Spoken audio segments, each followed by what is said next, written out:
बीमार थी, तो यहाँ आना चाहती थी पर आ नहीं पाई। तो मेरी मम्मी पापा आए हुए हैं ताकि आपको रसोई कराने के लिए पैसे इस आश्रम में, तो क्या आपको दे सकते हैं यहाँ पे? दे सकते हैं जी। और रसीद प्राप्त करना है तो आप रसीद प्राप्त कर जी, रसीद तो नहीं चाहिए, आप बस ये उनकी तरफ से ग्रहण कर लीजिए। ठीक है। भगवान सुखी रखे। आप लोग सब इन संतों की सेवा, भक्तों की सेवा करते रहते हैं। कोई सवाल है आपका? सवाल यही है गुरुजी कि घर में काफ़ी बीमारी लगी रहती है। बड़ी मम्मी के जाने के बाद अब मम्मी पापा बीमार रहने लग गए हैं, बीमारी घर से जा नहीं रही है, तो कोई उपाय आप बताएं। क्या बीमारियां?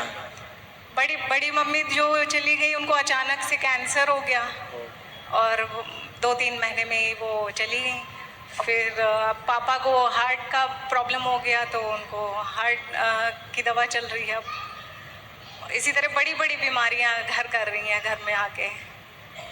अच्छे से अच्छे डॉक्टर को दिखाओ, अच्छे से अच्छा इलाज कराओ और खान पान शुद्ध करो और योग करो। घर में रोज कीर्तन किया करिए। जीवन में जो बीमारियां होती हैं वो बीमारियां भी हमारे किसी न किसी जन्म के पाप का ही पाप ही बीमारी के रूप में प्रकट होता है, ऐसा मानना चाहिए। पर भगवान की शरण में रहने वाले को इतना बड़ा भयंकर रोग, इतनी बड़ी भयंकर पीड़ा जरा से में टल जाती है। तो आप लोग नित्य अपने घर में कीर्तन किया करो, कम से कम आधा घंटा। सब लोग बैठो, पति बेटा बेटी दादा दादी सबको बिठाओ जो सदस्य हैं, और निश्चित मन लगाकर भगवान का केवल श्रीमन नारायण नारायण कीर्तन करो। नित्य कीर्तन करने, जैसे नारद जी कीर्तन करते हैं। भगवान का आश्रय लो, भगवान से प्रार्थना करो कि हे प्रभु, हमारे जीवन में जो विपत्ति है आप ही दूर करिए, अब हम आपके सिवा किसी को नहीं जानते जी। खान पान ठीक करो।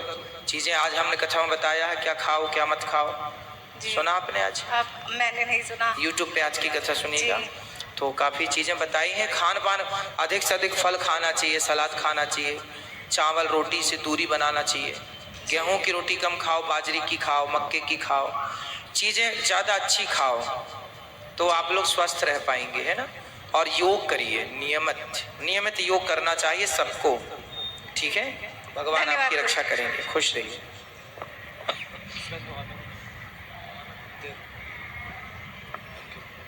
राधे राधे गुरु जी। हाँ मैया। मेरा 2 क्वेश्चन है। पहले तो मैं 40 साल से गुरु जी की राधा स्वामी गुरु जी है ना, उनसे नामदान लिया हुआ है। उनका सिमरन करते करते मेरे को कई बार तो रात को नींद नहीं आती, चलता रहता है।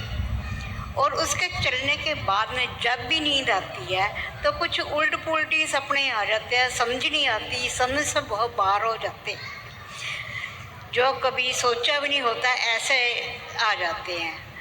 ये बताओ कि सिमरन चलने के बाद भी ऐसी स्थिति क्यों होती है? और दूसरी बात, मैंने 3 साल से लड्डू गोपाल जी लेकर आई हूँ। मेरे को किसी ने बोला कि आप लड्डू गोपाल जी की सेवा करो तो आपका ध्यान थोड़ा इधर होगा, आप भटक गए हो। तो अब ये बताओ, आज कल भी मैं ऑटो से गिर गई थी, जहाँ बिहार जी के आ रही थी वापसी, तो कल भी बहुत चोट लगी। आज भी मैंने कहा मेरे से कोई गलती होगी हो, भूल चूक हुई हो, मैं भगवान जी से माफ़ी मांग के आते ही आज फिर गिर गई, आज बहुत ज़्यादा चोट लगी। कोई बात नहीं, चोट लग गई है, इलाज करा लो और संभल के चलना है। प्रश्न क्या है ये बताओ? प्रश्न ये है जल्दी कि जब सिमरन चलता हो तो ऐसे वैसे सपने क्यों आते हैं? तो भगवान के नहीं आते, क्यों ऐसे उल्ट? हमारे अंदर करोड़ों जन्म से संसार ही भरा पड़ा है। भगवान का सिमरन तो आज से आपने स्टार्ट किया है, करोड़ों जन्मों के वही गलत संस्कार भीतर हैं, तो अभी वही चल रहे हैं। जब आपके भीतर सत्संग का प्रभाव ज़्यादा हो जाएगा, भगवत प्रेम ज़्यादा बढ़ जाएगा, तो अपने आप वो स्वप्न खत्म होकर के भगवान का दर्शन स्वप्न में होने लग जाएगा। मैंने इस बार ना सुख सागर भी शुरू किया है कि मेरा ध्यान इसमें ही आए, बाहर ना आ जाए। और गीता का पाठ भी मैं रोज अब करती हूँ, जब मैं कहीं जाती हूँ तब नहीं, लेकिन घर में मैं करती हूँ। तो आप बताओ कि गुरु का कहा और गीता पढ़ो, अच्छा है, गीता पढ़ो, गीता का पाठ करो, सत्संग करते रहो बस। शुक्रिया गुरु जी। खुश रहिए। गुरुजी, आपके चरणों में कोटि कोटि प्रणाम। हम जो कुछ नहीं प्रश्न नहीं कोई है कि हम कल दीक्षा लेना चाहते हैं, हमारे भाई भी हैं। कल सुबह 7:30 बजे। अच्छा गुरुजी, एक मिनट। गुरुजी, ये है कि आप कहते हैं जिसका जो यज्ञोपवीत नहीं हुआ है वो ये गायत्री मंत्र नहीं कह सकते हैं। हाँ। और ये बाप देवकी नंदन ठाकुर कहे कि जो जिसका यज्ञोपवीत नहीं हो ओम भी नहीं कह सकते हैं। यज्ञोपवीत पहनने के बाद ही गायत्री मंत्र जपने का अधिकार मिलता है।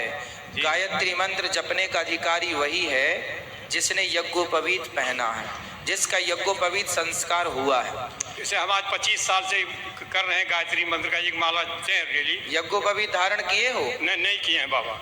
तो फिर मतलब कोई पाप तो नहीं? पाप नहीं है। देखिए, शास्त्र जो मना करता है, शास्त्र कहते हैं राम राम जपो, श्री कृष्ण गोविंद हरे मुरारी जपो।